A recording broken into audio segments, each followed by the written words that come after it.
मैं आप सभी को प्रणाम करता हूँ, नमस्कार करता हूँ। मिली है और किसी आदर तत्व द्वारा हमारे नाम से माननीय अरुण सिंह जी का लेटर जारी करके ग्रुपों में शेयर किया है और काफी था। आज भारतीय श्रमिक कामगार कर्मचारी महासंघ का मैं नेतृत्व करता हूँ, भारतीय जनता पार्टी का बचपन से कार्यकर्ता हूँ। कल आया हूँ मैं, गुजरात में भी कार्यक्रम था, तो मजदूर दिवस के कार्यक्रम को मैं स्थगित कर मुझे आपके सामने लाइव आना पड़ रहा है। मैं आप सभी से क्षमा प्रार्थी हूँ, जिसने भी ये कृत्य किया है उसके ऊपर कार्रवाई करने का सहयोगी को बोला है कि उस पे ना, तो मुझे द्वारा कोई मुझे सूचना करके ये लोग हमको बदनाम करने का काम करना चाहता हूँ, काम करता रहता हूँ। और सदैव मैं सबके लिए जितना हो सकेगा मैं अपनी जान की बाजी लगाकर आप सभी के लिए कार्य करूंगा, निरंतर कार्य करूंगा। मेरे द्वारा कोई भी ऐसी जानकारी नहीं दी जा रही है, मेरे किसी भी सहयोगी या किसी के द्वारा कोई जानकारी नहीं दी तो द्वारा मुझे प्राप्त सतर्क हो जाइए। हो सकता है कि ये हमारे खिलाफ साजिश हो रही हो, मुझे कोई सूचना केंद्रीय कार्यालय से नहीं आई है। आप सभी को मैं धन्यवाद करता हूँ, प्रणाम करता हूँ। कृपया प्लीज आप मेरे सोशल मीडिया प्लेटफॉर्म, मेरे मित्रों की, मेरे भाई बहनों की, मेरी माताओं बहनों की इतना फोन मेरे पास आ गया है कि मुझे अपने कार्यक्रम को बीच से छोड़ करके आपके सामने करूंगा, प्रणाम करूंगा। नमस्कार दोस्तों, स्वागत है आपका। मैं राजेश तिवारी हूं। लोकसभा चुनाव 2024 में कैसरगंज सीट को लेकर के इतना घमासान मचेगा ये शायद किसी ने नहीं सोचा था। आज की तारीख में स्थितियां ये हो गई कि केवल 48 घंटे का समय, यानी कि केवल 2 दिन शेष बचे हैं नामांकन दाखिल होने में। 3 बजे से नामांकन की प्रक्रिया परसों खत्म हो जाएगी और अभी तक कैसरगंज सीट से कोई भी प्रत्याशी मैदान में नहीं आया है।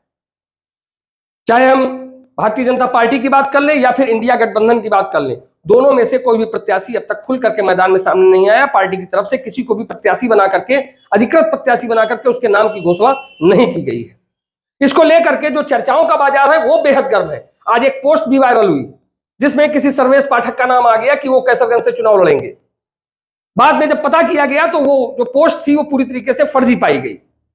और क्योंकि इस तरह की पोस्ट जब वायरल होती हैं तो जो कार्यकर्ता हैं, जो पब्लिक है, जो मतदाता हैं, उनमें कहीं ना कहीं भ्रम की स्थितियां पैदा हो जाती हैं। तो कुछ ऐसी भ्रम की स्थिति, कुछ ऐसी स्थितियां आज पैदा हुई जब वो पोस्ट वायरल हुई। हालांकि अभी तक किसी भी पार्टी की ओर से कोई स्टेटमेंट नहीं आया है, कोई बयान नहीं आया है, चाहे बड़े नेता हो, चाहे जिलाध्यक्ष हो, किसी ने भी अब तक ये साफ नहीं किया कि कैसरगंज से चुनाव लड़ेगा कौन। लगातार पब्लिक भी ये जानना चाहती है कि आखिरकार कैसरगंज से जो भी प्रत्याशी उसका नाम तो कम से कम सामने आना चाहिए, लेकिन अभी तक नाम सामने नहीं आया है। कैसरगंज से अगर हम बात करें तो 1.5 साल से तैयारी कर रहे हैं चुनाव की समाजवादी पार्टी से नरेंद्र सिंह। अभी तक ना तो उन्होंने पर्चा खरीदा है, ना उनका कहीं नाम आ रहा है। 2 पर्चे अलबत्ता कैसरगंज से सीट से जरूर खरीदे गए हैं और वो दोनों ही समाजवादी पार्टी के लोग हैं, जिसमें एक बैजनाथ दुबे हैं और दूसरे विनोद शुक्ला है। कुछ और लोगों ने भी पर्चे की खरीदारी की है, वो भी समाजवादी पार्टी के ही कार्यकर्ता हैं, समाजवादी पार्टी के ही अंग हैं।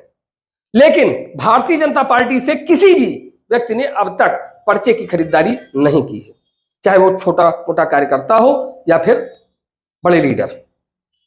ब्रजभूषण शरण सिंह जो कि निवर्तमान सांसद हैं कैसरगंज से और 2 बार से लगातार वो जीतते भी आ रहे हैं, तीसरी बार उनकी हैट्रिक मारने की चांस थी, लेकिन अभी तक पार्टी ने उनका नाम का भी ऐलान नहीं किया है।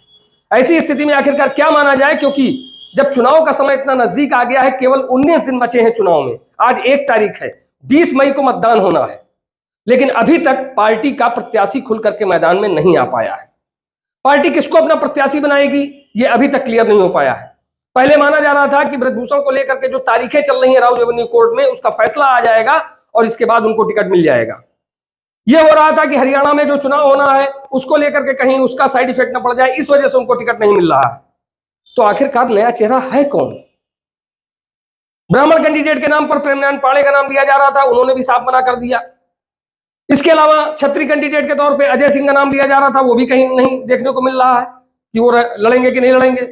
बाहर से प्रत्याशी आयातित किया जाएगा, उसका भी कहीं कोई अता पता नहीं है। तो आखिरकार प्रत्याशी होगा कौन? जाहिर सी बात है कि इसको लेकर के लोगों में उहापोह की स्थिति बनी रहेगी। यह उसी का परिणाम है जो आज एक सूची जारी हुई, उस सूची को लोगों ने सही मान लिया और पता नहीं कहां कहां कितना इंटरनेट में वायरल हो गई वो सूची। सोशल मीडिया का जमाना है, एक लेटर आता है वो कितनों के पास पहुंच जाता है, 1 सेकंड के अंदर कोई जान नहीं पाता है। लेकिन कहीं ना कहीं पार्टियों को भी ये सोचना चाहिए कि केवल 2 दिन का समय शेष बचा है, बाकी सब जगहों के प्रत्याशी लगभग क्लियर हो गए हैं। आखिरकार कैसरगंज में ऐसा क्या है? या फिर कैसरगंज के निवर्तमान सांसद ब्रजभूषण शरण सिंह ने कहा था कि अगर नामांकन के 1 घंटे पहले भी अगर उनका नाम आ जाता है तो चुनाव वो पटक के जीत लेंगे। तो क्या ये बात सही है? वो दावा कर रहे हैं कि पिछली बार 2,87,000 से जीते थे, इस बार 5 लाख से ऊपर का आंकड़ा जाएगा। तो क्या उनकी टीआरपी बढ़ाने के लिए ऐसा किया जा रहा है? तो कहीं ना कहीं ये सोचने वाले विषय है, सोचने वाला मुद्दा है, क्योंकि जिस तरह से पब्लिक पैनिक हो रही है टिकट को लेकर के, जिस तरह से ये लेटर्स वायरल हो रहे हैं उसको लेकर के, क्योंकि नाम जब क्लियर खुल करके सामने नहीं आता है तो पब्लिक भी भ्रमित होती है, वो हर एक चीज को सही मान लेती है। तो ऐसी स्थिति में पार्टी की ओर से अधिकृत प्रत्याशी की घोषणा अगर जल्द से जल्द नहीं की जाती है तो उसको लेकर भी कहीं ना कहीं इस तरह के पोस्ट जो हैं ये अपना असर दिखाते रहेंगे। 17 से 18 दिन का समय शेष बचा है, चुनाव होने में 19 दिन का। पहले की अगर बात करें तो आज से 10 साल पहले, 20 साल पहले जब चुनाव होता था तो लोगों को साल, 1.5 साल, 2 साल पहले ही पता चल जाता था कि चुनाव लड़ेगा कौन। लेकिन अब की बार की स्थितियां इससे कहीं इतर है। 48 घंटे बचे हुए हैं, अभी तक प्रत्याशी के नाम की घोषणा कैसरगंज से नहीं हुई है और किसी पार्टी ने नहीं की है। ये अपने आप में कहीं ना कहीं लोगों को हैरत में डालने वाला है और इससे जो मतदाता हैं वो भी पैनिक हो रहे हैं। तो फिलहाल ऐसी चीजों से बचने के लिए जितनी जल्दी हो सके प्रत्याशी की सूची पार्टी की ओर से जारी कर दी जाए ताकि पब्लिक ये जान जाए कि आखिरकार कैसरगंज से चुनाव लड़ेगा।